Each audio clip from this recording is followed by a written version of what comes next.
So for today's video, I just want to sit down and talk about music, discussing one of the most interesting pieces of art documented in musical history, and that of course is Faces by Mac Miller.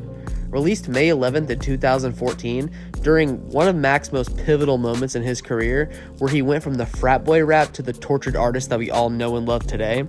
This project is easily the most disturbing out of all of his works, and that's even including Delusional Thomas, which came out a year before this, and is the specific tape if you really want to get into Mac's inner thoughts and very dark feelings with lines like, "He must be off his rocker, got the chopper in his locker, cock it, let it go.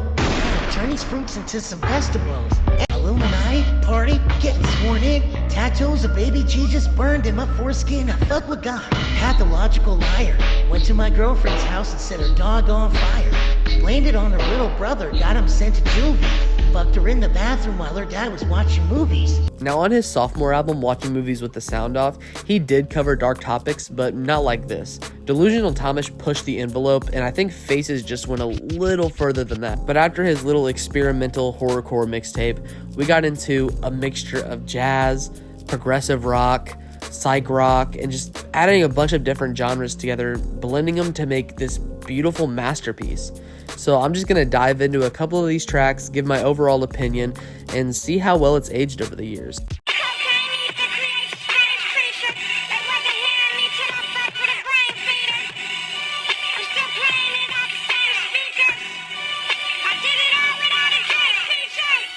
I honestly think that this is the best song to start off with, since in the first track, Inside Outside, he does give you a multitude of different topics to discuss that can totally be dissected in their own different way.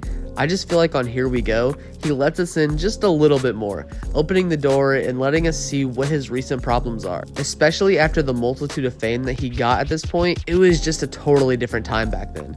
And I feel like he just takes a step back and lets you see the work through his lens. I'm also pretty sure everybody can kind of dissect the lyrical upgrade that came with this record, with lines like, "Cocaine ether creates a strange creature. I did it all without a Drake feature." Like, these should not go together as well as they do, you know what I mean? So I really think that this is the best opener. Even though Inside Outside is pretty good, I feel like that could have been left for later in the track list. Maybe it could have came before grand finale, I don't know. I just really wish that this was the intro instead of Inside Outside. My brain fried, always chasing the same high. I'm too fucked up to function, do nothing but waste time. I honestly don't have much to say about Angel Dust. I do know that this is like personally one of my favorites off the whole album. Like, this is one of my favorite Mac Miller songs in general. I just love how lo-fi it is. I love how there's a little bit of jazzy, you know, just a little angel dust. Like, he adds like a little bit of harmonization on the hook. Like, I think this is one of his best songs, like, ever. Like, this is one of the songs that really put me on, and he gets geeky on it, you know, they ruffling the feathers and they shuffling the Yu-Gi-Oh! Execution flow, like, it gets in, like, this nice little pocket, and I think it's one of the best songs on the album, dude. It's beautiful, honestly. I also really like the way that he incorporates the high-pitched vocals into his regular pitched vocals and, like, kind of, like, blends them together on that one part. Like, my brain's fried, always chasing the same high. Or, like, that's, like, all, like, high-pitched, and then woke up annihilated, like, gets back into his regular monotone voice. Like, I think that's just pure artistry, honestly. And I might be geeking out over this song, but that's because, again, this is one of my favorites. I think another cool part about this song is how he goes on to, like, little tangents about, like, every Friday, you know, they have a parade in front of City Hall, or then he'll be like, little Stewart hasn't been in any movies lately, and, like, talks about how he spent his paychecks on cocaine and latex, and, like, his agents, you know, trying to do his best and, like, do stuff like that. Like, I really like how he goes into those little pockets and, like, little rants over little small stupid stuff. It really shows how all over the place his mind is. So, yeah, great song.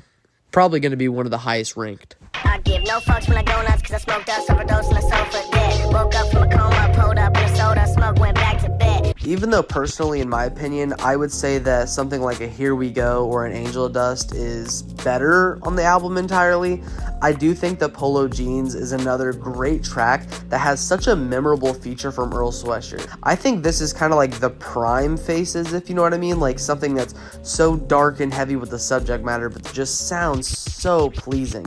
I mean, Mac keeps this consistent fast flow throughout the whole song, which I'm pretty sure this is the only song that he does that on throughout the whole mixtape. And there's like 25 tracks. So that's pretty impressive that this is the only song that he does this fast staccato-esque flow.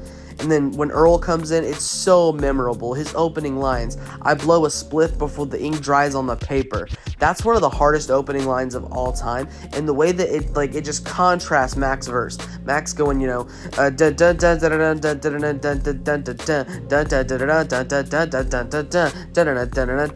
he's kind of like he's going so fast with it.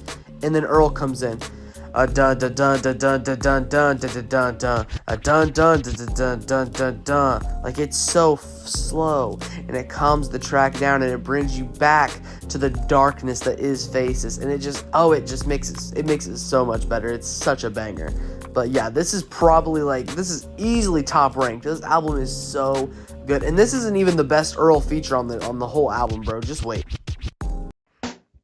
Okay, there's a birthday party happening upstairs. Where? And it's all for me. Who the fuck cares?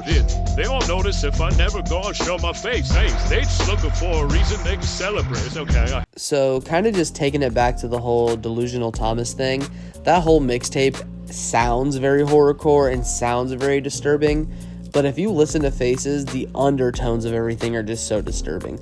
Like the song Happy Birthday, for example. When you listen to it, like at first, like it sounds very happy, the drums are upbeat. This is one of the only times on the album that he doesn't have that monotone-esque feeling in his voice, and it sounds pretty good. But if you listen to the lyrics, there's a birthday party happening upstairs, and it's all for me. Who the cares? And he continues to talk about how no one cares that it's his birthday, and then going on to tell us that they just want a reason to celebrate. They don't care what it is, they don't care who it's for, they just really care about themselves, and it's very egotistical. It does the same thing that I think Here We Go does, where it kind of brings you in and lets you see things from his perspective. It really fleshes out the album and makes it feel very raw. Doing drugs is just a war with boredom, but they sure to get me. My side bitch is sorta pretty, but she got enormous titties. Bitch, she's had it with the dramatics. Fantasize of love so classic. Attracted to what she got up in her attic. Can we mind fuck? So with the next two tracks I'm going to be talking about, that of course is Wedding and Funeral. These two go back to back, Funeral being the celebration of somebody's death, when you kind of celebrate their life and see how much they've contributed to this world, and a wedding is the celebration of a new life being put together by two happy people. So having these two go back to back is really, really cool in my opinion. I think the biggest flaws with Funeral is how depressing it gets, especially knowing Mac's outcome in life. It really gets in that dark place where you kind of just cringe when he talks about the drugs and his depression and all of the problems that were going on. And then Wedding, it's more upbeat, but it still has that monotone feeling to it where you just kind of don't know how to feel when listening to it. You kind of are on your edge the entire time. This track really pushes you to see if you can handle the mixtape. That's how I've always taken it. But yeah, nothing really special to talk about. Very good tracks though. Honestly, some of my favorites. Rap Diablo, yeah. Follow me, I can show you where we bees at. How'd I get my G-Pass? None of your fucking beeswax. Diablo is so recognizable in Mac's discography, especially around this time. Having some of the best instrumentals that he's produced on this album, just everything kind of wrapped into this song, is done pretty much perfectly, so there's not much to say about it, but I will say that this is where you kind of get a little more of the funnier Mac, where he's like, you're missing your dead homies, when the backstory is he's really talking about his dog. And it's really cool just to kind of see the contrast of the dark Mac, then the happy Mac right afterwards. So it's pretty cool. But yeah, nothing really to say about this track. Out in Wichita, candy smoke a meth with all the locals, all of them asking them to teach me how to yodel. Suppose I'll die alone from an overdose of some sort in a motel while some poor I'm fucking running to the drugstore. So when you open your song with "Welcome to the dark side of my bizarre mind, I'm trapped inside this amusement park ride," you're in for a wild ride, right? So I think this is personally one of my favorite, if not my favorite on the entire tape. It easily has the best instrumental. But I also think this is where Mac gets the pen out and really goes to work. With some of these internal rhyme schemes, oh my god, I just realized that I'm an idiot wearing my disguise. My real face is f***ing hideous. My pretty watching Insidious with her out. Aw, sookie now. Some of these internal rhymes are crazy, but this is also where you get a little bit of that Delusional Thomas, with the Insidious line, and then you get some more depression with, my face is hideous, I should hide myself from the world. This is really the true contrast between the whole album. I really enjoy this song. I think it's the best one on the whole tape. I fear nothing on this odyssey of dark roads. God lives in my dog's soul, the devil in his dog bowl. We are the prophets, Jesus was a poor sport, he booed a Nostradamus. This last track is so hard just because of how raw it is. It's probably up there with some of my favorites, but there are so many good tracks on this album, it has to be dragged down. This sounds the best easily, but it's the worst to listen to. It just irks me because it's so sad of what happened to Mac Miller, and this track just revamps all those old memories and just kind of brings it back into fruition that he is gone, and this was his grand finale in my opinion. So yeah, this is just one of the hardest listens, even though it is one of the best. That's pretty much all I have to say about this track, and let's go ahead and end it off with rest in peace to Mac Miller, one of the best rappers to ever touch a mic and one of the best artists to ever touch music in general in my opinion.